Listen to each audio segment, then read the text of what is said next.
السلام عليكم ورحمة الله. بسم الله الرحمن الرحيم. الحمد لله الذي هدانا لهذا وما كنا لنهتدي لولا أن هدانا الله. اللهم صل على محمد وعلى آل محمد كما صليت على إبراهيم وعلى آل إبراهيم وبارك على محمد وعلى آل محمد كما باركت على إبراهيم وعلى آل إبراهيم إنك حميد مجيد. أما بعد فإن خير الكلام كلام الله وخير الحديث كتاب الله وخير الهدي هدي محمد صلى الله عليه وسلم وشر الأمور محدثاتها وكل محدثة بدعة وكل بدعة ضلالة. أعوذ بالله من الشيطان الرجيم. بسم الله الرحمن الرحيم.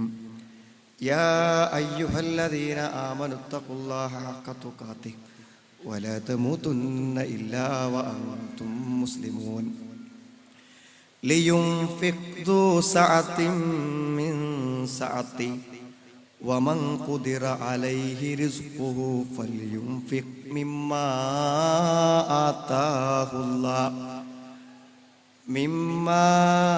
آتاه الله لا يكلف الله نفسا إلا ما آتاها سيجعل الله بعد عسر يسرا. സ്നേഹമുള്ള സത്യവിശ്വാസികളെ, സത്യവിശ്വാസിനികളെ, സഹോദരി സഹോദരന്മാരെ, സർവശക്തനായ അള്ളാഹുവിനെ സൂക്ഷിച്ചുകൊണ്ട് ജീവിക്കണമെന്നും എന്നെയും നിങ്ങളെയും ഞാൻ ഓർമ്മപ്പെടുത്തുകയാണ്. നമ്മുടെ എല്ലാവരുടെയും ജീവിതത്തിൽ വാക്കുകളെ കൊണ്ട് പറയാൻ പറ്റാത്ത ഒരു അനുഭവമായി നിലനിൽക്കുന്നതാണ് QHLSകളിലൂടെയുള്ള നമ്മുടെ ഖുർആൻ പഠനം. അതുകൊണ്ട് തന്നെ QHLSന്റെ പഠന സംരംഭങ്ങളെ പ്രോത്സാഹിപ്പിക്കുന്നതിൻ്റെ ഭാഗമായി ISM വർഷാവർഷങ്ങളിൽ നടത്തി വരാറുള്ള അടുത്ത QHLS സംസ്ഥാന സംഗമം 21-ാം തീയതി ഡിസംബർ 21-ന് നടക്കുന്നതിൻ്റെ മുന്നോടിയായിട്ടാണ് ഇവിടെ ഒരു പരിപാടി സംഘടിപ്പിച്ചിരിക്കുന്നത്. സഹോദരങ്ങളെ, ഞാൻ എൻ്റെ ഒരു ധാരണ പറയുകയാണ്. നിങ്ങളെല്ലാവരും ഇവിടെ ഒരുമിച്ച് കൂടിയതും ഒരു പക്ഷേ ഞാൻ ഇവിടെ എത്തിച്ചേർന്നതിൻ്റെ പിന്നിലും നമ്മുടെ മനസ്സിനെ നയിക്കുന്ന ഒരു വികാരമുണ്ട്. ആ വികാരമാണ് ഒരല്പസമയം നിങ്ങളുമായി പങ്കുവെക്കുന്നത്. അതായത്, നമുക്കെന്തോ ചിലതെല്ലാം ലഭിക്കുന്നത് കൊണ്ട് തന്നെ ഒരു വലിയ ആത്മബന്ധം ഈ ഖുർആൻ ക്ലാസ്സുകളോട് എല്ലാവർക്കും ഉണ്ട്. അത് ചിലപ്പോഴൊക്കെ ഞങ്ങൾക്ക് അനുഭവത്തിൽ വരാറുള്ളത്, ചില ആളുകൾ ക്ലാസ്സിന് വരുമ്പോൾ ചിലപ്പോൾ വല്ല ലഡുവോ എന്തെങ്കിലും ചെറിയ പലഹാരങ്ങളൊക്കെ അപൂർവമായി കൊണ്ടുവരും. അപ്പോൾ സ്വാഭാവികമായും അവർക്ക് എന്തെങ്കിലും സന്തോഷങ്ങൾ ഉണ്ടെങ്കിൽ അവർ അത് അവിടെ വെച്ചുകൊണ്ട് പങ്കുവെക്കും. ജീവിതത്തിൽ തന്നെ ആ ഒരു ക്ലാസ്സും അതിൽ വരുമ്പോഴുണ്ടാകുന്ന അനുഭവങ്ങളും അതിലുള്ള സഹപാഠികളും അതിൽ പഠിപ്പിക്കുന്ന അധ്യാപകനുമെല്ലാം നമുക്കൊരു വികാരമായതുപോലെ തന്നെ, സ്നേഹത്തിൻ്റെ ഒരു വികാരമായതുപോലെ ഈ QHLS സംഗമത്തിലും അത്തരത്തിലുള്ളൊരു വൈകാരികമായ സ്നേഹതലമുള്ളത് കൊണ്ടാണ് നിങ്ങൾക്ക് എല്ലാവർക്കും ഇവിടെ വരാനുള്ള ഒരു പ്രചോദനം എന്ന് ഞാൻ വിശ്വസിക്കുന്നു. ആ കുടുംബത്തിലെ ഒരംഗമെന്ന നിലക്കു തന്നെയാണ് ഞാനും ഒരല്പസമയം ഇതിൽ പങ്കെടുത്ത് സംസാരിക്കുന്നത്. അല്ലെങ്കിൽ ഇപ്പോൾ CP സലീമും അതേ മുജാഹിദ് ബാലുശ്ശേരിയും മഗ്‌രിബിക്ക് ശേഷം പ്രസംഗിക്കാനുള്ളപ്പോൾ ഞാൻ ഒരിക്കലും ഇത്ര യാത്ര ചെയ്ത് വരേണ്ടതില്ല എന്ന് മനസ്സിലാക്കുന്നതാണ്. പക്ഷേ നമ്മുടെ ഒരു പ്രധാനപ്പെട്ട ഒരു സംഗമം എന്ന നിലക്ക് ഇതിൻ്റെ ഒരു ഭാഗവാക്കാകാൻ ഈ കുറഞ്ഞ സമയം കൊണ്ട് സാധിക്കുന്നു എന്നുള്ളതാണ് ഞാൻ മനസ്സിലാക്കുന്നത്. സഹോദരങ്ങളെ, നമ്മൾ ഇതിനെക്കുറിച്ച് ഇടയ്ക്കിടയ്ക്ക് ഇങ്ങനെ ഈ പഠനത്തെക്കുറിച്ചൊന്നിങ്ങനെ ആലോചിക്കണം. ഞാൻ ഓർക്കുന്നു, കുറച്ച് വർഷങ്ങൾക്ക് മുമ്പാണ്, എനിക്ക് തോന്നുന്നത് ഒരു 8-10 കൊല്ലങ്ങൾക്ക് മുമ്പായിരുന്നു. അന്ന് വിദേശത്ത് മെഡിസിന് പഠിക്കാൻ വേണ്ടി തൻ്റെ മകനെ പറഞ്ഞയച്ച ഒരു പിതാവ് എന്നോട് പറഞ്ഞത് ഞാൻ ഓർക്കുന്നുണ്ട്. അദ്ദേഹം പറഞ്ഞു, ഞാൻ പോയപ്പോൾ അവനോട് പറഞ്ഞു, നിനക്ക് പഠിക്കാൻ നീ ആഗ്രഹിച്ച കോഴ്സ് ഞാൻ വാങ്ങി തന്നില്ല. പൈസ കൊടുത്ത് അന്യനാട്ടിൽ, വിദേശ നാട്ടിൽ, നമ്മുടെ ഭാഷയില്ലാത്ത, നമ്മുടെ സംസ്കാരമില്ലാത്ത നാട്ടിൽ നിന്നെ ഒരു ഡോക്ടറാക്കാൻ ഒരു കോഴ്സിന് നിന്നെ ഞാൻ ചേർത്ത് തന്നു. അതിനുള്ള എല്ലാ ചെലവും തന്ന് പഠിപ്പിക്കാൻ ഞാൻ തീരുമാനിച്ചു. അതുകൊണ്ട് യാത്ര പുറപ്പെടുന്നതിന് മുമ്പ് വാപ്പക്ക് നിന്നോടൊരു അഭ്യർത്ഥനയുണ്ട്. എന്താണ് ആ അഭ്യർത്ഥന എന്ന് ചോദിച്ചാൽ, ഞാൻ അമാനി മൗലവിയുടെ 4 വാള്യം പരിഭാഷ നിനക്ക് വാങ്ങിത്തരും. വാങ്ങിത്തന്നാൽ നീ കോഴ്സ് കഴിഞ്ഞ് വരുമ്പോഴേക്കും അത് മുഴുവനായി നീ വായിച്ചിരിക്കണം. ഒരു ദിവസം 1 പേജ് 2 പേജ്, 1 ആയത്ത് 2 ആയത്ത് അത് വായിക്കുകയും പഠിക്കുകയും ചെയ്യാത്ത ഒരു ദിവസം നിനക്കുണ്ടാവരുത്. അത് നീ പാലിക്കണം. എന്തിനാണ് മകനോട് അങ്ങനെ പറഞ്ഞത് എന്നത് ആ പിതാവ് വിശദീകരിച്ചത് ഞാൻ ഓർക്കുന്നു. എനിക്ക് ഉറപ്പുണ്ട്, വിശുദ്ധ ഖുർആനുമായി എന്തെങ്കിലും ഒരു ബന്ധം ഒരാൾക്കുണ്ടെങ്കിൽ പിന്നെ അയാളെ പറ്റി നമ്മൾ ബേജാറാവേണ്ട ആവശ്യമില്ല. അപ്പൊ എൻ്റെ മോനി പരിഭാഷ കൊണ്ടുപോയി ഒന്ന് വായിക്കുകയാണെങ്കിൽ അവന് കുറിച്ച് എനിക്ക് പിന്നെ ഒന്നും പേടിക്കാൻ. അവർ അന്യ നാട്ടിൽ, അന്യ സംസ്കാരത്തിൽ, അല്ലെങ്കിൽ അന്യരായ പെൺകുട്ടികളും ആളുകളും തെറ്റായ ആളുകളും ഒക്കെ ഉള്ളൊരു നാട്ടിൽ എൻ്റെ മോൻ സുരക്ഷിതനായിരിക്കും. അവൻ ഖുർആനിനെ ഒന്ന് സ്പർശിക്കുന്നുണ്ടെങ്കിൽ, അതുമായി ഒരു ആശയബന്ധം പുലർത്തുന്നുണ്ടെങ്കിൽ എനിക്കൊന്നും പേടിക്കാനില്ല എന്ന്. സഹോദരങ്ങളെ, ഇത് ഒരു പക്ഷേ ആ പിതാവിന്റെ മാനസികാവസ്ഥയോടെ ചിന്തിക്കുമ്പോൾ എന്നെക്കാളും നിങ്ങൾക്ക് ഇത് മനസ്സിലാവും. ഒന്നും അത്രയൊന്നും പാടില്ല. അന്ന് അവന്റെ ലഗേജിൽ 4 വാള്യം പരിഭാഷ വെച്ചാൽ എന്തായിരിക്കും അവസ്ഥ? ഇന്നിപ്പോ എന്റെ മൊബൈൽ ഫോണിലേക്ക് എൻ്റെ ഒരു സുഹൃത്ത് അമാനുമോനിലെ 30 ജുസ് പരിഭാഷ എനിക്ക് ബ്ലൂടൂത്ത് ചെയ്തത്. എന്റെ ഫോൺ വാങ്ങിയിട്ട് പറഞ്ഞത് 10 മിനിറ്റ് കൊണ്ട് 4 വാള്യം പരിഭാഷ നിങ്ങളുടെ ഫോണിൽ കയറും. എന്റെ ഫോണിലുണ്ട്. ഒരു ഫയൽ മാത്രമേ അതിൽ ഓപ്പൺ ചെയ്യാൻ പറ്റാത്തുള്ളൂ, ബാക്കി എല്ലാം ഓപ്പൺ ചെയ്യാൻ പറ്റും. അമാനി മൗലവിന്റെ 4 ഭാഗം പരിഭാഷ ഫോണിൽ നിന്ന് PDF ഫയലായിട്ട് വായിക്കാൻ പറ്റും. കാലം മാറി. മകന്റെ ഫോൺ വാങ്ങി ഇതൊന്ന് ബ്ലൂടൂത്ത് ചെയ്തിട്ട് ഒന്ന് വായിച്ചാൽ മതി എന്ന് പറഞ്ഞാൽ മതി. സുഹൃത്തുക്കളെ, ഇങ്ങനെ ഒരു ബന്ധം ജീവിതത്തിൽ നിലനിർത്തുവാൻ നമുക്ക് പറ്റുന്നതിൽ ഏറ്റവും വലിയൊരു പങ്ക് QHLS-നുണ്ട്. കാരണം അതിലൊരു നിർബന്ധിക്കപ്പെടുകയാണല്ലോ നമ്മളവിടെ പോകാൻ. അധ്യാപകൻ ആ ദിവസം വരാൻ നിർബന്ധിതനാണ്, ആളുകൾ അവിടെ വരാൻ നിർബന്ധിതരാണ്. ഈ ഒരു നിർബന്ധിതാവസ്ഥ നമ്മുടെ ജീവിതത്തിൽ നൽകുന്ന അനുഭവങ്ങളും സന്തോഷങ്ങളും ചെറുതല്ല. ഇന്ന് എന്തെല്ലാം ആഹ്ലാദങ്ങളും സന്തോഷങ്ങളും സമാധാനങ്ങളും ഞാനും നിങ്ങളും അനുഭവിക്കുന്നുണ്ടോ, ഒരു പക്ഷെ അതിൻ്റെ എല്ലാം പിന്നിൽ നമ്മൾ കേൾക്കുന്ന ഈ ഖുർആൻ ക്ലാസ്സും നമ്മൾ കേൾക്കുന്ന ജുമാ ഖുതുബകളും ഇതുപോലെയുള്ള സംഗമങ്ങളിൽ നമ്മുടെ മനസ്സിൽ പതിഞ്ഞു കിട്ടിയ ചില ഖുർആനികമായ വചനങ്ങളും ആശയങ്ങളുമാണ്. സഹോദരങ്ങളെ, ഇന്ന് നമ്മുടെ ശക്തി, ജീവിതത്തിന്റെ ശക്തി അതാണ്. ആ ശക്തി പരീക്ഷിക്കപ്പെടുന്ന ചില ഘട്ടങ്ങൾക്ക് മുന്നിൽ നിൽക്കുമ്പോഴേ നമുക്ക് നമ്മുടെ മനസ്സിന്റെ ആത്മബലം പരിശോധിക്കാൻ പറ്റുള്ളൂ. നാളെ പ്രതികൂലമായ ഒരു ജീവിതാവസ്ഥയുടെ ഒരു റിസൾട്ട് ഒരു രക്തപരിശോധനയിലോ ഒരു മജ്ജ പരിശോധനയിലോ അല്ലെങ്കിൽ ഒരു മൂത്ര പരിശോധനയിലോ നമുക്ക് വിപരീതമായ ഒരു ഫലം കിട്ടുമ്പോൾ നമ്മുടെ മുഖത്ത് വരുന്ന ആ വ്യത്യാസത്തെ മനസ്സിലാക്കാം നമ്മുടെ മനോബലം. ഒരുപക്ഷെ കഴിഞ്ഞൊരു ദിവസത്തെ ചർച്ചയിൽ ഒരു സുഹൃത്ത് പറഞ്ഞത് ഞാൻ ഓർക്കുന്നു. ഡോക്ടർ പറഞ്ഞു, അദ്ദേഹം പറഞ്ഞു, നിങ്ങൾ വിചാരിക്കുന്ന പോലെ ഒന്നുമല്ല. ക്യാൻസറിന്റെ രോഗികളെ നിരന്തരം കാണുന്ന ആളാണ് ഞാൻ.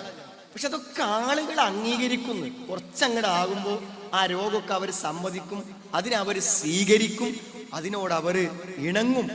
അതൊക്കെ പിന്നെ ആളുകൾ പറയാത്തുണ്ട്. രോഗം രോഗികളെ അറിയിക്കാത്തത് മാത്രമാണ്. അറിയിച്ചാൽ ആദ്യം ജട്ടലുണ്ടാവും, പിന്നെ അതൊക്കെ അവർ ഉൾക്കൊള്ളും. സഹോദരങ്ങളെ, അങ്ങനെ ഉൾക്കൊള്ളാൻ നമ്മളെ സഹായിക്കുന്ന ഈമാനിനെ, കാഴ്ചപ്പാടുകളെ എല്ലാം നമുക്ക് നൽകുന്നിടത്ത് വലിയ മാറ്റങ്ങൾ ഇതൊക്കെ നമ്മളെ സ്വാധീനിച്ചിട്ടുണ്ട്. മാത്രമല്ല, നിങ്ങളുടെ കുഞ്ഞുങ്ങളൊക്കെ നിങ്ങളോടൊപ്പം ഉണ്ട്. സഹോദരങ്ങളെ, ഇന്ന് അവർ തരക്കടില്ലാത്ത ഒരു മാനസിക നിലവാരത്തിൽ ജീവിക്കുന്നതിന്റെ പിന്നിലും എനിക്കും നിങ്ങൾക്കും കിട്ടിയ ചില പ്രചോദനങ്ങളും പ്രേരണകളും ക്ലാസ്സുകളും എല്ലാം അതിൽ മുഖ്യ പങ്ക് വഹിച്ചിട്ടുണ്ട്. അതുകൊണ്ട് നിങ്ങൾ ആലോചിച്ച് നോക്കുക, അള്ളാഹുവിന്റെ മഹത്വം ഞാൻ പറയേണ്ടതില്ല, മലായിക്കത്തിന്റെ മഹത്വം ഞാൻ പറയേണ്ടതില്ല. സഹോദരങ്ങളെ, ആ ഉപരിലോകത്തെ മലക്കും ഈ മഹാപ്രപഞ്ചത്തിന് സൃഷ്ടികർത്താവായ അള്ളാഹുവിനെയും അള്ളാഹുവും സാക്ഷ്യം വഹിക്കുന്നു എന്ന് പറഞ്ഞിട്ട് വിശുദ്ധ ഖുർആൻ അവരോട് ചേർത്ത് പറഞ്ഞത് ആരെയാണെന്ന് സുഹൃത്തുക്കളെ, നിങ്ങൾ ഈ സംസാരങ്ങളെ അതിൻ്റെതായ ഒരു ഗൗരവത്തോടുകൂടെ കേട്ട് മനസ്സിലാക്കണം. ഷഹിദല്ലാഹു അന്നഹു ലാ ഇലാഹ ഇല്ലാഹു വൽ മലായികതു വഉലുൽ ഇൽമി ഖായിമൻ ബിൽ ഖിസ്ത് ലാ ഇലാഹ ഇല്ലാഹു വൽ അസീസുൽ ഹകീം. ഷഹിദല്ലാഹ്, അല്ലാഹു സാക്ഷ്യം വഹിച്ചു. എന്തിന് സഹോദരങ്ങളെ? അവനല്ലാതെ ആരാധനില്ല എന്ന അതിശ്രേഷ്ഠമായ തൗഹീദിനെ അള്ളാഹു സാക്ഷ്യം വഹിച്ചിരിക്കുന്നു, അള്ളാഹുവിന്റെ മലക്കുകൾ സാക്ഷ്യം വഹിച്ചിരിക്കുന്നു. ശേഷം അള്ളാഹു ചേർത്ത് പറഞ്ഞ ആരെയറിങ്ങള് സഹോദരങ്ങളെ, ഈ വിശുദ്ധ ഖുർആനും ഈ റിസാലത്തും ദീനും അറിയുന്നവർക്ക് ഒരു വലിയ സ്ഥാനം അള്ളാഹുവിടെ കൽപ്പിച്ചിരിക്കുകയാണ്. മുഫസ്സിരീങ്ങള് ഈ പണ്ഡിതന്മാരെ കുറിച്ച് വിശദീകരിച്ചപ്പോൾ പറഞ്ഞ വാക്കിന്റെ ഖുലാസയാണ് ഞാൻ നിങ്ങളോട് വരെ സംസാരിച്ചത്. ഈ ആയത്തിനെ വിശദീകരിച്ചപ്പോൾ പണ്ഡിതന്മാർ പറഞ്ഞതിന്റെ അന്തസത്തയാണ് എന്റെ മുഖവരയിൽ ഞാൻ പറഞ്ഞത്. അവർ പറഞ്ഞത് ഹുമുൽ മർജഉ ഫി ജമീഇൽ ഉമൂരി ദീനിയ, എല്ലാ മതപരമായ കാര്യങ്ങളിലും ആളുകൾക്കുള്ള അവലംബമാണ് ഈ പണ്ഡിതൻ. സഹോദരങ്ങളെ, ജീവിതത്തിന്റെ മുഴുവൻ തലങ്ങളിലും ഈ പണ്ഡിതന്മാരിൽ നിന്ന് കിട്ടുന്ന ഈ ദീനിയായ അറിവുകളും വിജ്ഞാനങ്ങളും എന്നെയും നിങ്ങളെയും വഴി നടത്തുന്നുണ്ട്. നമ്മുടെ ജീവിതത്തിൽ സമാധാനവും സ്വസ്ഥതയും നമുക്ക് തരുന്നുണ്ട്. അതുകൊണ്ട് ആ ഒരു ബന്ധത്തെ, ആ ഇൽമിനോടുള്ള താല്പര്യത്തെ, ആ പഠനത്തെ നമ്മൾ നിലനിർത്തി കൊണ്ടുപോകണം. ഇനി ഇല്ലാത്തതിന്റെ ഒരു അവസ്ഥ ഒന്ന് മനസ്സിൽ കാണാൻ ക്ലാസ്സിൽ പോകുന്നവരാണ് നമ്മളെങ്കിലും ഒരു വേള നമ്മളൊന്ന് ശ്രമിക്കണം. ഇത് കിട്ടാത്തൊരവസ്ഥ ഞാൻ എപ്പോഴും ചിന്തിക്കും. ഈ സാധാരണ നമ്മൾ ബസ് യാത്ര ചെയ്യുമ്പോൾ ബസ്സിൽ കുട്ടികൾ എന്ത് ചെയ്യുന്നുണ്ട്? നിങ്ങൾ ദീർഘയാത്ര, ഈ വയനാട്ടിലേക്കൊക്കെ ഉള്ള ബസ്സിലാണ് ഞാൻ അധികം യാത്ര ചെയ്യുക. ഈ കുട്ടികൾ ഇരുന്ന് ഇങ്ങനെ അസ്വസ്ഥരാകും, ഭയങ്കരമായ കരച്ചില്. അവരെ ആ ഒരു 2-3 മണിക്കൂർ ആ കുട്ടികളെങ്ങനെ മടിയിൽ പിടിച്ചിരുത്താൻ രക്ഷിതാക്കന്മാർ കാണിക്കുന്ന പ്രയാസം, ആ കുട്ടികൾ കാണിക്കുന്ന വെപ്രാളമൊക്കെ പലപ്പോഴും നമ്മുടെ മനസ്സിനെ വളരെ പ്രയാസപ്പെടുത്താറുണ്ട്. അപ്പൊ ഞാൻ അതിനെപ്പറ്റി ഇങ്ങനെ ആലോചിച്ചപ്പോൾ എനിക്ക് മനസ്സിലായ കാര്യം, എന്താണ് ഇപ്പൊ ഈ കുട്ടികൾ ഇത്ര അസ്വസ്ഥരാവാൻ? ഒരു ബസ്സിലൊക്കെ യാത്ര ചെയ്യുമ്പോൾ അതൊക്കെ ഇങ്ങനെ ആസ്വദിച്ച് കുട്ടികൾ പോകുന്നുണ്ട്. പല കാരണങ്ങളും ഉണ്ടാകാം. ചിലപ്പോൾ ദാഹിച്ചിട്ട് കുട്ടികൾ കരയുന്നത് കണ്ടിട്ടുണ്ട്, അതേപോലെ ചൂട് കൊണ്ടും കാലാവസ്ഥ കൊണ്ടും കരയുന്നത് കണ്ടിട്ടുണ്ട്. പക്ഷെ ഏറ്റവും പ്രധാന കാരണമായിട്ട് ഞാൻ കാണുന്നത്, നിങ്ങൾ മുഴുവൻ ശക്തിയും ഉപയോഗിച്ചുകൊണ്ട് മുറ്റത്തും പൂമുഖത്തും ഓടിച്ചാടി നടക്കുന്ന ഒരു കുട്ടിയെ 3 ആളിരിക്കുന്ന ഒരു സീറ്റിൽ 4-മനായി പിടിച്ചിരുത്തി അവന്റെ കൈയും കാലും അടക്കി പിടിച്ചൊരു ഉപ്പ ഇരുന്നാൽ ആ കുട്ടിക്ക് എത്ര സമയം ഇരിക്കാൻ പറ്റും? ഇനി സഹിക്കണമെങ്കിൽ എന്തു വേണം? ഈ യാത്ര വയനാട്ടിലേക്കാണ്, ഒരു കല്യാണത്തിൽ പങ്കെടുക്കാനാണ്, ഒരു മരിച്ച വീട്ടിലൊരു മയ്യത്തിനെ സന്ദർശിക്കാനാണ്. ഇതൊന്നും കുട്ടിക്ക് അറിയില്ലല്ലോ. അതുകൊണ്ട് ഒരു ലക്ഷ്യബോധവും ഇല്ലാത്തത് കൊണ്ട് വളരെ ക്രിയാത്മകമായി ശക്തിയുള്ള ഒരു കുട്ടിയെ അടക്കി പിടിച്ചിരുത്തിയാൽ സഹോദരൻ അത് പ്രയാസമാണ്.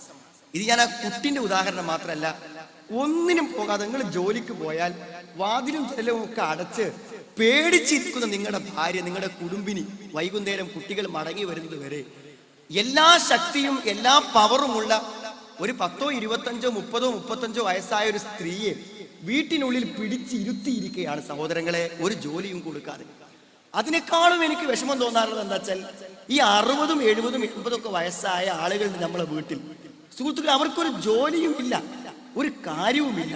കുറെ സമയം പത്രം നോക്കിയും ഭക്ഷണം കഴിച്ചും അവർ എത്ര നേരം ഈ ശക്തിയെ പിടിച്ചു നിർത്താൻ അവർക്ക് പറ്റും? കാരണം വിശുദ്ധ ഖുർആൻ പറഞ്ഞത് എന്താണെന്നറിയോ? ലഖദ് ഖലഖനൽ ഇൻസാന ഫീ കബദ്, ലഖദ് ഖലഖനൽ ഇൻസാന ഫീ കബദ്. ക്ലേശം സഹിക്കുന്ന അവസ്ഥയിലാണ്, ക്ലേശങ്ങളെ ഏറ്റെടുക്കേണ്ട അവസ്ഥയിലാണ്, ക്ലേശങ്ങളോടൊപ്പം മല്ലടിക്കേണ്ട അവസ്ഥയിലാണ് മനുഷ്യനെ സൃഷ്ടിച്ചത്. അതായത് ഏത് ശക്തമായ പ്രതിരോധങ്ങളെയും മറികടക്കാൻ പറ്റുന്ന ശക്തി മനുഷ്യനുണ്ട്. ഈ ശക്തിനെ എങ്ങനെ തടുത്തു വെക്കാൻ പറ്റൂല സഹോദരങ്ങളെ. അതിനെ ഒരു നല്ല വഴിക്ക് തിരിച്ചു വിടാതെ ആർക്കും നിയന്ത്രിച്ച് നിർത്താൻ പറ്റൂല. അപ്പോൾ സത്യത്തിൽ ഈ പ്രായമായി ഞാൻ എന്തിനു ജീവിക്കുന്നു എന്ന് ചിന്തിച്ച് തൻ്റെ ആരോഗ്യത്തെയും തൻ്റെ ഒഴിവ് സമയത്തെയും ജീവിതത്തെയും പിടിച്ചു നിർത്തി മരണത്തെ കാത്തു കിടക്കുന്ന ഒരു കാവൽക്കാരനെ പോലെ, കാത്തിരിപ്പുകാരനെ പോലെ ഇരിക്കുന്നവർക്കും വീട്ടിൽ ഒരു പക്ഷേ പിടിച്ചിരുത്തപ്പെട്ട് ബേജാറായി പേടിച്ചിരിക്കുന്ന നമ്മുടെ കുടുംബിനികൾക്കും ഈ കുട്ടികൾക്കും എല്ലാം സഹോദരങ്ങളെ അവിടെ ശക്തിയും കഴിവും ഉപയോഗപ്പെടുത്താൻ പറ്റിയൊരു വഴി നിർദ്ദേശിക്കണം. ആ വഴി എന്താണ്? നിങ്ങൾ പറയും, എന്താണ് ആ വഴി? സഹോദരങ്ങളെ, ആ വഴി നമ്മൾ കാണിച്ചു കൊടുത്തില്ലെങ്കിൽ 16, 18, 19, 25 വയസ്സിലെ നിങ്ങളുടെ ചെറുപ്പക്കാർ പണി കണ്ടെത്തും. ആ പണി കണ്ടെത്തുന്നത് എന്താണ് എന്ന് ഒരു പക്ഷേ കോളേജിലും സ്കൂളിലൊക്കെ പഠിപ്പിക്കുന്ന ഞങ്ങളെ പോലത്തെ അധ്യാപകർ ചോദിച്ചാൽ മതി. ആ 19 വയസ്സുകാരന്റെ പണി എന്താണ് സഹോദരങ്ങളെ? എന്താണ് ആ പണി? സ്കൂളിൽ നിന്നും കോളേജിൽ നിന്നൊക്കെ കട്ട് ചെയ്ത് ഇറങ്ങിയിട്ട് റോഡിന്റെയും അതേപോലെ തന്നെ മതിലിന്റെയും അരികിൽ നിന്ന് അവർ ചെയ്യുന്നത് എന്താണെന്ന് ആ മൊബൈലിന്റെ സ്ക്രീന് നോക്കിയാൽ നമുക്ക് അറിയാൻ പറ്റും.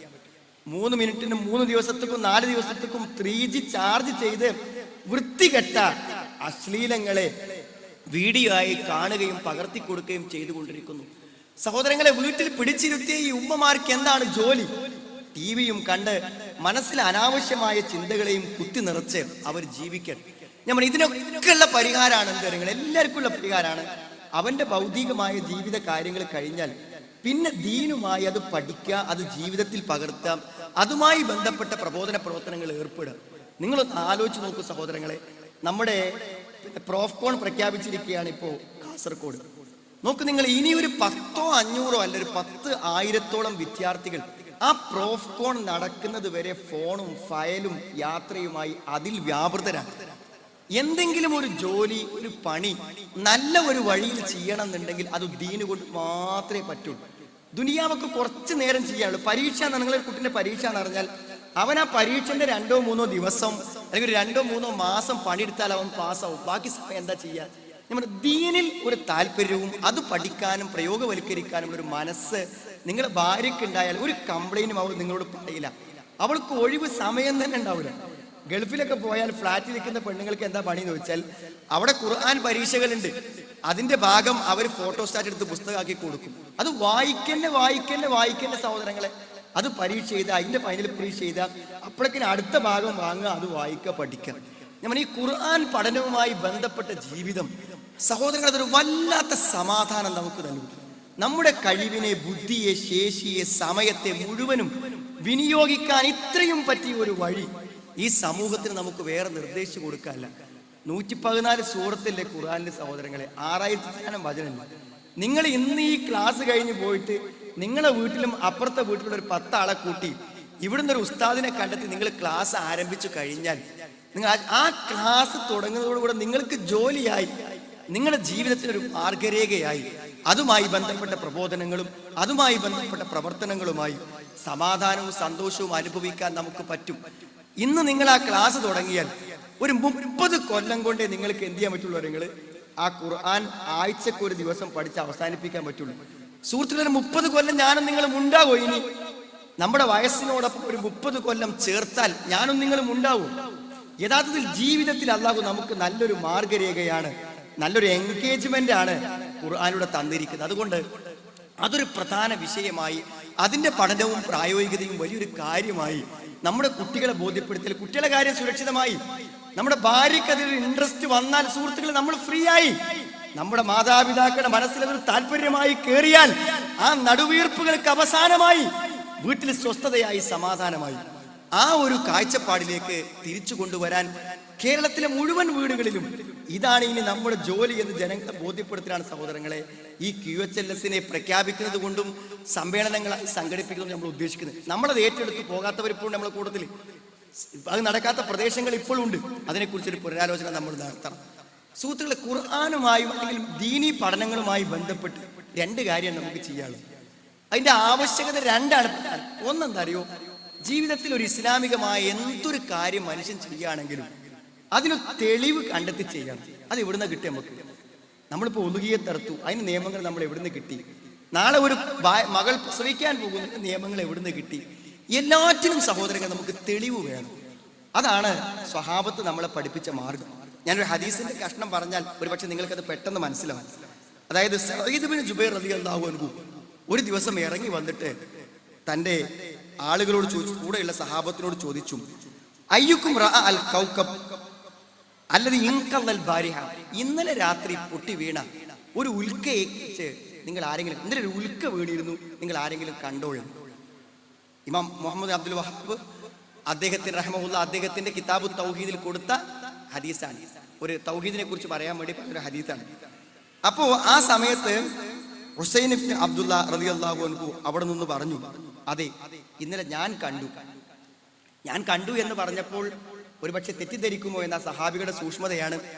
ഞാനിങ്ങനെ ഉറക്കൊഴിച്ച് നിസ്കരിക്കുന്നു നേരിട്ട് ചിലപ്പോൾ ഞാൻ കണ്ടു, രാത്രി എന്ന് പറയുമ്പോൾ ഉറക്കൊഴിച്ചിരിക്കണല്ലോ, അപ്പൊ ഞാൻ ഉറക്കൊഴിച്ച് നിസ്കരിക്കണോ തെറ്റിദ്ധരിക്കുന്നു വെച്ചാൽ അദ്ദേഹം പറഞ്ഞു ഇന്നിലം അക്കുൻ ഫി സ്വലാത്തിൽ, ഞാൻ നിസ്കരിക്കൊന്നും അല്ലായിരുന്നു, പക്ഷെ രാത്രി അത് വീണത് ഞാൻ കണ്ടിട്ടുണ്ട്. അപ്പൊ തിരിച്ചു ചോദിച്ചു, അല്ല നിസ്കരിക്കല്ലെങ്കിൽ പിന്നെ താങ്കൾ എന്തിനാണ് ഉറക്കയച്ചത്? വലക്കിൻ ലുദിഅതു, എനിക്ക് വിഷബാധയേറ്റു, എന്നെ എന്തോ വിഷജീവികൾ എന്നെ കടിച്ചു, അതുകൊണ്ട് എനിക്ക് ഉറക്കം കിട്ടിയില്ല. അപ്പോൾ ചോദിച്ചു മാതാ സ്വനാത്ത ഒരു വിഷജന്തു ഏറ്റിട്ട് എന്താ നിങ്ങൾ എന്താ നിങ്ങൾ ചെയ്തത്? ഇത് കിതാബ് തൗഹീദിലാണ്, കിതാബ് തൗഹീദിലെ ഹദീസ്. അവിടെ തൗഹീദ് ഇതുകൊണ്ട് താറാറാവുന്നു ആരും വിചാരിക്കണ്ട. അപ്പോൾ എന്താണ് നിങ്ങൾ രാത്രി ഉറക്കമൊഴിക്കാൻ കാരണം? എനിക്കൊരു വിഷജീവി എന്നെ ഏറ്റു. എന്നിട്ട് നിങ്ങൾ എന്താ ചെയ്തത്? ഇർത്തക്കൈത്തു, ഞാൻ മന്ത്രിച്ചു എന്ന് പറഞ്ഞപ്പോൾ ഉടനെ അടുത്ത ചോദ്യം. ആ ചോദ്യം പറയാനാ സഹോദരങ്ങളെ ഹദീസിനെ ഉദ്ധരിച്ചത്. എന്താ ചോദ്യം? ഫമാ ഹമലക അലാ ദാലിക്, അല്ല അങ്ങനെ മന്ത്രിക്കാൻ നിന്നെ പ്രേരിപ്പിച്ചത് എന്താണ്? ഒരു വിഷബാധ ഏറ്റപ്പോൾ മന്ത്രിക്കാൻ നിന്നെ പ്രേരിപ്പിച്ചത് എന്താണ്? അതാണ് സ്വഹാബത്ത്. എന്ത് പറഞ്ഞാലും അതിന്റെ തെളിവ് ചോദിക്കും. അതാണ് നമ്മുടെ പ്രത്യേകത. എന്തുമുണ്ടോ അതിന്റെ തെളിവ്, എന്ത് പ്രമാണമുണ്ട്. അപ്പൊ ആളുകൾക്ക് ഇപ്പൊ ഒരു ബേജാറുണ്ട്, നമ്മളിതൊക്കെ പാടെ പഠിച്ച് എങ്ങോട്ടൊക്കെയോ പോകുകയാണോ? എങ്ങോട്ട് പോകില്ല.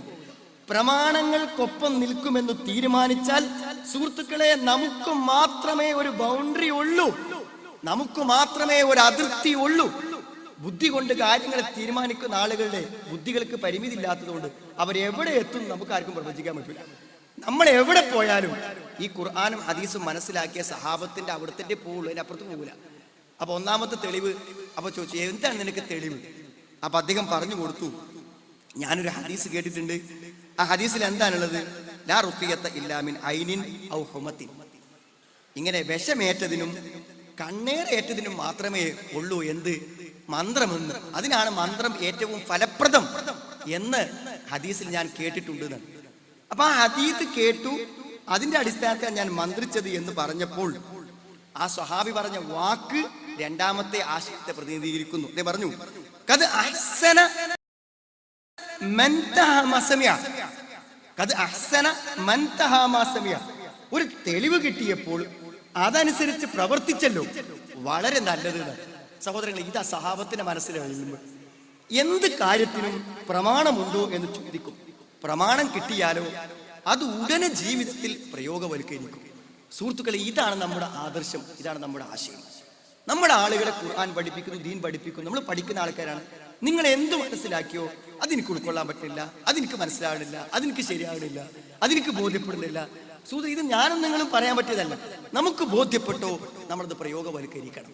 ആ പ്രയോഗവൽക്കരിക്കുന്നത് നമ്മൾ വിജയിച്ചാൽ മാത്രമേ നമുക്ക് ഇഹലോകത്തും പരലോകത്തും രക്ഷപ്പെട്ടു പോകാൻ പറ്റുകയുള്ളൂ എന്ന് എൻ്റെ സഹോദരന്മാരും സുഹൃത്തുക്കളും മനസ്സിലാക്കണം. ഞാൻ ആത്മാർത്ഥമായി പറയാണ്, നിങ്ങളൊക്കെ ഈ ഖുർആൻ പഠിക്കുന്ന ആശയങ്ങളെ ഒന്ന് ശരിക്ക് പഠിച്ച് സഹോദരങ്ങൾ അതൊന്ന് പ്രയോഗവൽക്കരിക്കാൻ നമ്മൾ തീരുമാനിച്ചാൽ നമ്മുടെ ജീവിതം അടിമുടി മാറും. ഞാൻ രണ്ട് ഉദാഹരണം പറഞ്ഞ് ഞാൻ അവസാനിപ്പിക്കാം. നമ്മുടെ ജീവിതത്തെ മാറ്റാൻ ഈ ഖുർആൻ പഠിച്ചത് പ്രയോഗവൽക്കരിച്ചാൽ പറ്റും എന്നതിന് ഏറ്റവും വലിയൊരു തെളിവ് എന്താ? ഞാൻ ഖുർആൻ ഒരു ആയത്തോടാം,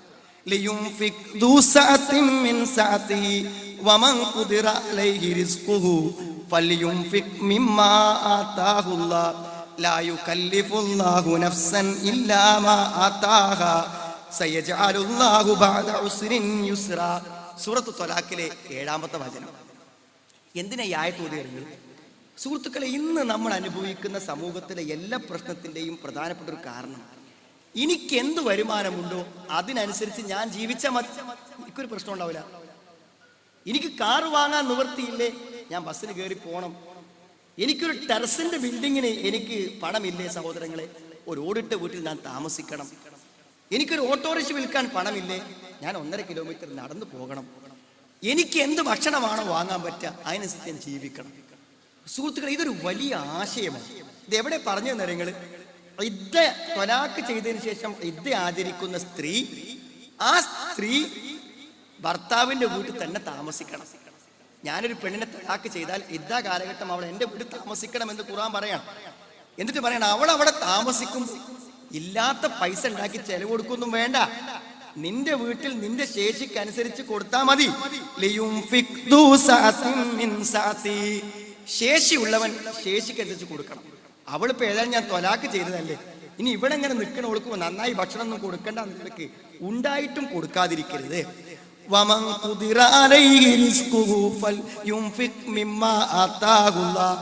എന്നാൽ സാമ്പത്തിക പ്രതിസന്ധി ഉള്ളവനോ കടം വാങ്ങാനും പണയം വെക്കാനൊന്നും പോണ്ട, അവന്റെ അവസ്ഥക്കനുസരിച്ച് കൊടുത്താൽ മതി.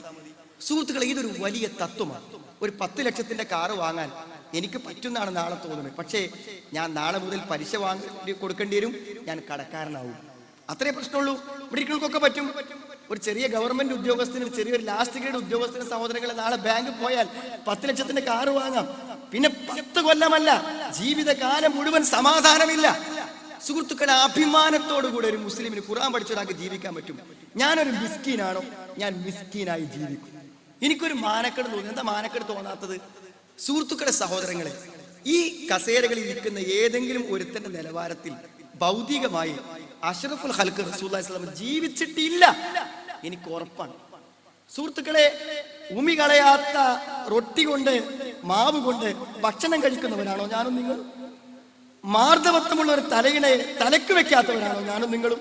ഒരു മിസ്കീനായി ജീവിക്കുന്നതിൽ ഒരു അപമാനവും അല്ലാഹുവിന്റെ റസൂൽ കണ്ടില്ല. സുഹൃത്തുക്കളെ, ഇരന്നു വാങ്ങിയും ആളിൽ നിന്ന് ലോൺ എടുത്തിട്ടും കടത്തിൽ കുടുങ്ങിയും നമ്മൾ ചെയ്യേണ്ട കാര്യമാണ് നിലവാരത്തിൽ ജീവിക്കാം. എനിക്ക് എൻ്റെ കയ്യിൽ പണം വരുമ്പോഴോ ഞാനൊരു വീടുണ്ടാക്കും. എൻ്റെ കുട്ടികൾക്ക് വാങ്ങിക്കൊടുക്കാൻ പറ്റിയ നിലവാരമനുസരിച്ചൊരു ഭക്ഷണം ഞാൻ കൊടുക്കും. സുഹൃത്തുക്കളെ, ജീവിതത്തിന് ഒരു സുഖം ഉണ്ടാവുക. നിങ്ങൾ കാണുന്നവരോടൊക്കെ വെറുതെ ഒന്ന് ചോദിക്കുക, കടമുണ്ടോ? ഞാൻ പറഞ്ഞ, കടമില്ലാത്തവരെ നിങ്ങൾക്ക് കണ്ടുമുട്ടാൻ പറ്റില്ല. കടത്തിനെ പറ്റി നിങ്ങൾക്ക് അറിയില്ല സഹോദരങ്ങളെ. ഖുർആനിലെ ഏറ്റവും വലിയ ആയത്താണ് കടം, പഠിച്ചു പോയ ആയത്താണ്. പക്ഷെ കടം വാങ്ങാത്തവരാരാണ് നമ്മുടെ കൂട്ടത്തിൽ? കടം വാങ്ങണത് സുഹൃത്തുക്കളെ ചികിത്സക്കാണോ? ബൈപ്പാസ് ഓപ്പറേഷന് വേണ്ടി കടം വാങ്ങിയതാണോ? അല്ല. എന്തിനാ കടം വാങ്ങിയത്? നിങ്ങൾ എവിടെയെങ്കിലും ഉള്ള ഒരാളുമായി ബിസിനസ് ചേരാൻ. എന്റെ അയൽപക്കത്ത് 1 ലക്ഷം കടം വാങ്ങി ഞാൻ അടുത്ത ജ്വല്ലറിയിൽ ഷെയർ ചേർന്നിരിക്കുന്നു. കടം വാങ്ങുന്നവരോട് എനിക്ക് ഒന്നേ പറയാനുള്ളൂ, സുഹൃത്തുക്കളെ, കടം വാങ്ങിയിട്ട് 2 ദീനാർ കടൽ ഒരാളെ മയ്യത്ത് എന്ന് കടത്തിയപ്പോൾ അല്ലാഹു റസൂൽ ചോദിച്ചു, കടമുണ്ടോ? കടമുണ്ട് എന്ന് പറഞ്ഞപ്പോൾ ആ പ്രവാചകൻ മാറി നിന്നു. ആ മാറി നിന്നത് നമ്മുടെ മനസ്സിൽ പതിയണം, സുഹൃത്തുക്കളെ. ഇതിനെന്തറിയോ? ആ കടം ഒരാൾ ഏറ്റെടുത്തു. പക്ഷെ ഏറ്റെടുത്തിട്ട് അത് കൊടുക്കുന്നത് വരെ നബി സല്ലല്ലാഹു അലൈഹി വസല്ലം അയാളോട് ചോദിച്ചു, കൊടുത്തു എന്ന് പറഞ്ഞപ്പോൾ അൽ ആന ബറുദത്ത് ജിൽദതുഹു, ഇപ്പോൾ അവന്റെ തൊലി തണുത്തിരിക്കുന്നു. ഞാൻ എന്റെ മക്കള് കടം ഏറ്റെടുത്തു എന്ന് പറഞ്ഞാലും എനിക്ക് ഖബർ സമാധാനം ഉണ്ടാവില്ല. അതൊരു കൊടുത്തു വീട്ടുന്നത് വരെ എന്താ? സഹോദരങ്ങളെ, നല്ല സൂക്ഷിക്കണം. ഞാൻ പറഞ്ഞത്, നമ്മൾ ഖുർആനിൽ കണ്ട കാര്യങ്ങളെ ജീവിതത്തിൽ പ്രയോഗവൽക്കരിക്കാതെ ഇതിലൊന്നും ഒരു ആസ്വാദനവും ഒരു സന്തോഷവും എനിക്കും നിങ്ങൾക്കും ആർക്കും ലഭിക്കൂല. ഈ തത്വങ്ങളെ നമ്മുടെ ജീവിതത്തിൽ പ്രയോഗവൽക്കരിക്കാം. എല്ലാ കാര്യങ്ങളും രക്തസാക്ഷിക്ക് അല്ലാഹു പുറത്തു കൊടുക്കും. ഇല്ല ദൈൻ, അള്ളാഹുവിന്റെ ഭാഗത്തിൽ രക്തസാക്ഷിത്വം വഹിച്ചതിന് വരെ കടം പുറത്തു കൊടുക്കില്ല. സുഹൃത്തുക്കളെ, എന്തിനാണ് കടത്തെക്കുറിച്ച് ചിന്തിച്ച് നമ്മൾ രോഗങ്ങളെ വരുത്തുന്നത്? നമ്മുടെ ആവശ്യത്തിലേറെ ചെലവഴിച്ച് എന്തിനാണ് നമ്മൾ പ്രതിസന്ധിയിൽ അകപ്പെടുന്നത്?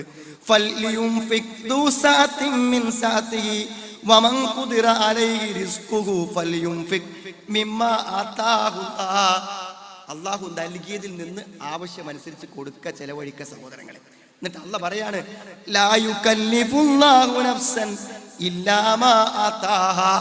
അള്ളാഹു നൽകിയതിൽ നിന്നല്ലാതെ അള്ളാഹു ഒരാളെ ബുദ്ധിമുട്ടിക്കൂല, നിർബന്ധിപ്പിക്കൂല. നമ്മളെന്തിനാ നമ്മളെ ഇടങ്ങേറാക്കണം? നമ്മളെ കൊണ്ട് കഴിയാത്ത കാര്യങ്ങൾ ഏറ്റെടുത്തിട്ട് പ്രയാസങ്ങൾക്ക് ശേഷം അള്ളാഹു നിങ്ങൾക്ക് എളുപ്പം തന്നേക്കാന്നാണ്. അതുകൊണ്ട് ഉദാഹരണങ്ങൾ ഞാൻ നീട്ടുന്നില്ല. സഹോദരങ്ങളെ, ഒന്ന് വെറുതെ ഒന്ന് ആലോചിച്ച് നോക്കാം. 5 കൊല്ലത്തെ കഴിഞ്ഞ ലേണിംഗ് ക്ലാസ്സിൽ എന്ത് പഠിച്ചു? അത് പ്രയോഗവൽക്കരിച്ച് നമ്മുടെ മക്കളിൽ, നമ്മുടെ കുട്ടികളിൽ, നമ്മുടെ വീട്ടിലും ഒരു സമാധാനം ഉണ്ടാക്കാൻ നമുക്ക് പറ്റിയാൽ സഹോദരങ്ങൾ, തീർച്ചയായും മരണം ആശ്വാസകരമാവും, ഖബർ ജീവിതം ആശ്വാസകരമാവും, കുടുംബജീവിതം ആശ്വാസകരമാവും, നാളെ പരലോകവും നമുക്ക് എളുപ്പമാകും. അതുകൊണ്ട് ഒരു പുതിയ തീരുമാനത്തിലേക്ക് ഈ QHLS സംഗമത്തിന്റെ പ്രഖ്യാപനത്തിൽ നമ്മുടെ മനസ്സുകൾ മടങ്ങി വരട്ടെ എന്ന് ഞാൻ ആഗ്രഹിക്കുന്നു. അതായത്, ഖുർആൻ കേൾക്കുന്നതോടൊപ്പം അത് ജീവിതത്തിൽ പകർത്തി അതിന്റെ സന്തോഷവും അതിന്റെ ആഹ്ലാദവും ജീവിതത്തിൽ കിട്ടാനും എവിടെയെങ്കിലൊക്കെ ചെറിയ അബദ്ധങ്ങൾ പറ്റിപ്പോയെങ്കിൽ സഹോദരങ്ങളെ, അതൊക്കെ നമ്മുടെ സുഹൃത്തുക്കളെയും ആളുകളെയൊക്കെ കൂട്ടി അതിനൊക്കെ പെട്ടെന്ന് രക്ഷപ്പെട്ട് ആ ഖുർആനിലേക്കുള്ള തിരിച്ചുപോക്കും വരവും നമ്മൾ ആഗ്രഹിക്കണം, അതിനുവേണ്ടി പരിശ്രമിക്കണം എന്ന് ഓർമ്മപ്പെടുത്തുകയാണ്. ഞാൻ ദീർഘിപ്പിക്കുന്നില്ല. അള്ളാഹുവിന്റെ മാർഗത്തിലുള്ള ഈ പ്രവർത്തനങ്ങളിൽ നമ്മൾ ഊർജ്ജസ്വലമായി മുന്നോട്ട് പോകണം. സഹോദരങ്ങളെ, എല്ലാവരും നമ്മൾ അംഗീകരിച്ചു. എല്ലാവരും ദീനിയായ കാര്യങ്ങൾ കേൾക്കണമെങ്കിൽ നമ്മുടെ ഈ കൂട്ടായ്മയുടെ സദസ്സിൽ വരണമെന്ന് പൊതുവെ എല്ലാവരും അംഗീകരിച്ചു തുടങ്ങിയിരിക്കുകയാണ്. ഞാൻ ഇന്നലെ ഒരു രാഷ്ട്രീയ പാർട്ടിയുടെ പരിപാടിയിലെ പ്രതിനിധിയായിട്ട് 10 മിനിറ്റ് സംസാരിച്ചപ്പോൾ അവിടുന്ന് ഇറങ്ങിപ്പോന്നപ്പോൾ എന്നെ പരിചയപ്പെട്ട 2 ആളുകളിൽ നിന്ന് എനിക്കുണ്ടായ അനുഭവം അതാണ് എന്നെ മനസ്സിലാക്കി തരുന്നത്. എല്ലാ പൊതുസമൂഹവും ദീൻ കേൾക്കാൻ നമ്മളെ കാത്തിരിക്കുന്നു. അതുകൊണ്ട് നമുക്കിനി വിശ്രമമില്ല സഹോദരങ്ങളെ. വിശ്രമം പ്രഖ്യാപിച്ച് എല്ലാ വീടുകളും എത്താൻ തീരുമാനിച്ച ഞാനും നിങ്ങളും ഇതാ അടുത്ത ഡിസംബർ 21 ഒരുക്കങ്ങളിലാണ്. ആ 21-ന് മുമ്പ് കേരളത്തിലെ മുഴുവൻ QSLS-കളും വ്യവസ്ഥാപിതമാക്കുകയാണ് ISM. അതുകൊണ്ട് പുതിയ സ്ഥലങ്ങളിൽ തുടങ്ങി ആ പഠിതാക്കളുമായി പോകാൻ നമ്മൾ തയ്യാറാകും. അപ്പോൾ ഉള്ളവരല്ല, പുതിയ ക്ലാസ് ആരംഭിച്ച് അവിടുത്തെ പഠിതാക്കളെയും കൂട്ടി ഈ മഹത്തായ ഖുർആൻ പഠിക്കുന്ന കേരളത്തിലുടനീളം വ്യാപിച്ചു കിടക്കുന്ന ഈ ഖുർആൻ കുടുംബത്തെ ഇനിയും അംഗങ്ങളെയും അതേപോലെ അതിലേക്കുള്ള ആളുകളെയും കൂടുതൽ ചേർത്ത് ഈ ആസ്വാദനവും അനുഭവവും പരസ്പരം പങ്കുവെച്ച് ഇതിന്റെ പ്രതിഫലം നാളെ പരലോകത്ത് കിട്ടുന്ന അതിനർഹമാകുന്ന കൂട്ടത്തിൽ അള്ളാഹു എന്നെയും നിങ്ങളെയും ഉൾപ്പെടുത്തുമാറാവട്ടെ. നമ്മുടെ ഈ ഒത്തുചേരൽ അള്ളാഹു വലിയൊരു സൽക്കർമ്മമായി നമ്മളൊന്ന് സ്വീകരിക്കുമാറാവട്ടെ. റബ്ബന ആതിനാ ഫിദ്ദുനിയ ഹസന വഫിൽ ആഖിറതി ഹസന വഖിനാ അദാബന്നാർ. വൽഹംദുലില്ലാഹി റബ്ബിൽ ആലമീൻ. അല്ലാഹുമ്മ സ്വല്ലി അലാ